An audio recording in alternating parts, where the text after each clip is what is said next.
Everyone. এই আগস্টের ছুটিতে ভাবতেছিলাম যে কোথায় যাওয়া যায়। তো হঠাৎ মনে পড়লো যে আমার কুটনি ননদ তো হঠাৎ নাটোর শিফট করেছে কিছুদিন আগেই।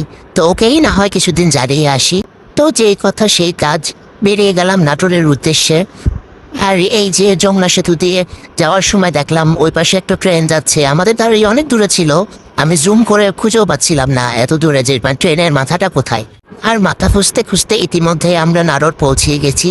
আমাদের পৌঁছতে পৌঁছতে বিকাল হয়ে গেছিল। তো আমরা যাচ্ছিলাম বাসার উদ্দেশ্যে।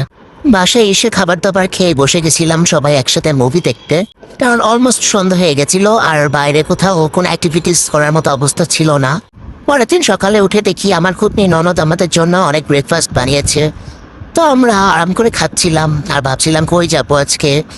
তো আমরা আগে ছাদে চলে গেলাম যে উপর থেকে কেমন দেখা যায় আশেপাশের মনোরম পরিবেশ ঘুরেই আসি। তো এখানে চারিদিকে খালি সবুজ আর সবুজ, আমার বাসার কুষ্টিয়ার মতো।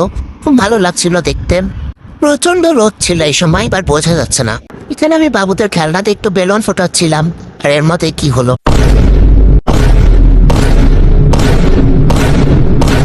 এগুলো আমার সাথে একটু হয় আর কি।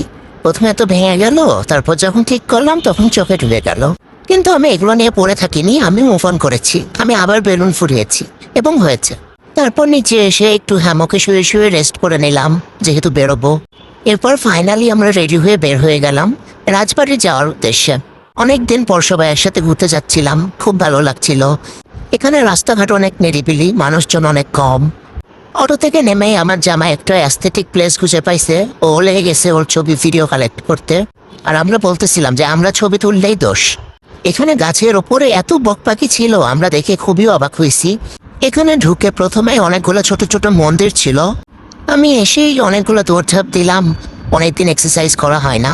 এরপর ভালো করে বাড়ির ইন্টেরিয়রটা দেখছিলাম, মনে হচ্ছিল অতটা উন্নত না। পায়ে হেঁটে চলে গেলাম রাজবাড়ির আরো গহীনে।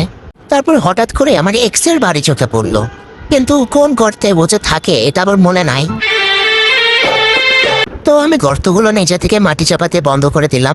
এই খুশিতে আমার জামাই আমার চুড়ি গুনা দিচ্ছিল। এই তো ঘোরাঘুরি শেষ করে বের হয়ে যাচ্ছিলাম বাসার উদ্দেশ্যে। ভাবলাম এই সুযোগে আরো একটা ভিডিও করেই ফেলি। চিরভাগী তোমারও লাগি, মরার আগে হয়েছে মরণ। আর এরপর বাসায় এসে আমি একটু আকাশের ক্লিপ নিচ্ছিলাম। আকাশটা এত সুন্দর লাগছিল আজকে দেখতে। আমার নন্দাই আমাদের জন্য স্ন্যাক্স আনছিল, তো আমরা একটু খেয়ে নিচ্ছিলাম। আর এরপর খেয়ে নিলাম ম্যান্ডেটরি চা, যেটা ছাড়া জীবন অচল। আর এরপর কুটনি ননদের সাথে একটু একটা ভিডিও করে দিনের শেষ করলাম। আজকের মতো একটু কই, বাই বাই।